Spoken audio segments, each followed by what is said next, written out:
গত বছর আগস্ট মাসের গোড়ার দিকেই কিন্তু এই মামলায় তাকে গ্রেপ্তার করা হয়েছিল। শুধু তিনি নন, তার সাথে একই সাথে তার আত্মীয় আলিফ নূর, তাকেও কিন্তু গ্রেপ্তার করা হয়েছিল এই মামলার ক্ষেত্রে।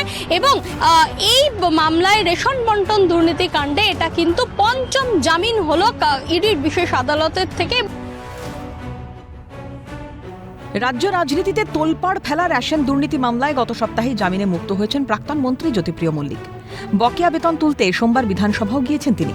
এবার রেশন বন্টন দুর্নীতি মামলায় জামিন দেগঙ্গার তৃণমূল নেতা আনিসুর রহমানের। গত বছর অক্টোবরে ইডির হাতে গ্রেপ্তার হয়েছিলেন আনিসুর রহমান এবং তাঁর ভাই আলিফ নূর।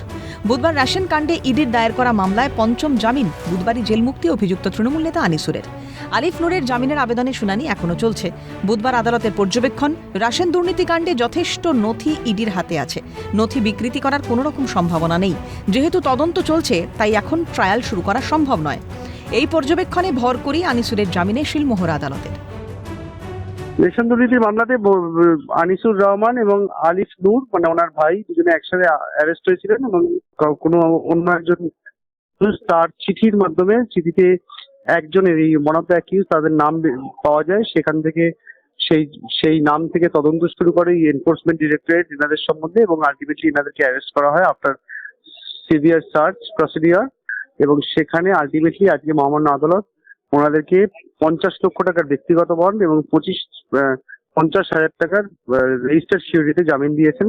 এবং সেই জামিনে বেশ কিছু শর্ত আছে। ব্যক্তিগত 50 লক্ষ টাকার বন্ডে এবং 25,000 টাকার রেজিস্টার্ড বন্ডে দুজন জামিনদারের উপস্থিতিতে জামিন ধার্য হয়েছে। যে সমস্ত শর্ত সাপেক্ষে জামিন মঞ্জুর তা হল, পাসপোর্ট জমা রাখতে হবে আদালতে, প্রতিটি শুনানিতে আদালতের সরাসরি উপস্থিত থাকতে হবে, সাক্ষীকে প্রভাবিত করা যাবে না, তদন্তকারী আধিকারিককে নিজের একটি সচল মোবাইল নাম্বার দিতে হবে, যে ফোন নাম্বারে অভিযুক্ত আনিসুর রহমানকে সবসময় প্রয়োজনে পাওয়া যাবে, আদালতের অনুমতি ছাড়া ভারত ছাড়া যাবে না, কোনোভাবেই প্রমাণ লোপাট করা যাবে না, জামিনে থাকাকালীন কোনোভাবেই কোনো রকম অপরাধে লিপ্ত হওয়া যাবে না।